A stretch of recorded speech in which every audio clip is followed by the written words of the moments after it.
This is John Pierre. We like to call him JP. He works as a youth sports coach, and that's pretty cool.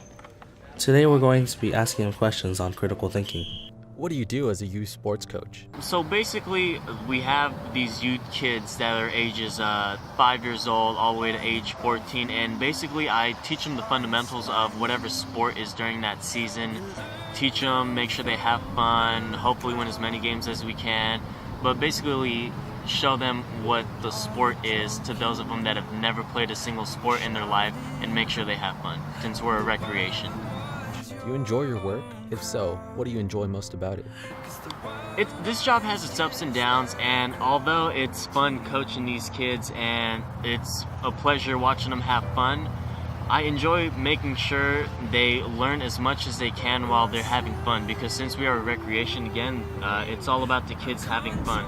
So those kids that are trying to get away from the house and have nothing to do, make sure they're having fun out there and enjoying time with their friends as well.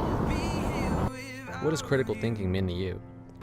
To me, critical thinking means making an unbiased decision as well as thinking outside of the box in order to satisfy what you're... To me, critical thinking means making an unbiased decision as well as thinking outside of the box in order to find an action that is most appropriate for the situation. Solid. How does critical thinking come into play when you approach coaching? When it comes to coaching, critical thinking is a necessity, since you have to consider your environment as well as who is watching you, because you're basically on a stage.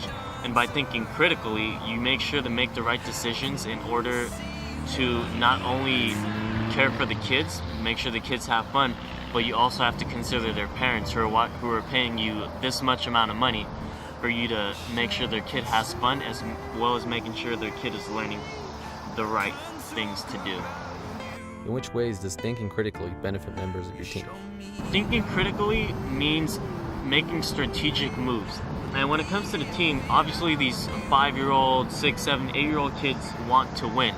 And when they want to win, you have to make sure you're making the best decisions, and you have to think outside of the box. Think critically and think about what the other coach is going to do so you can counteract and make sure your kids are winning, because kids love having fun, but they care more about winning, right?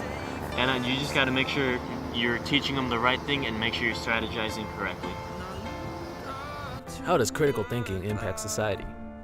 In society, we're all different people, we're all unique, and when it comes to thinking critically, no one wants to be the same. We all have our different opinions, we all have our different views. So for one, we cannot be thinking the same way as each other.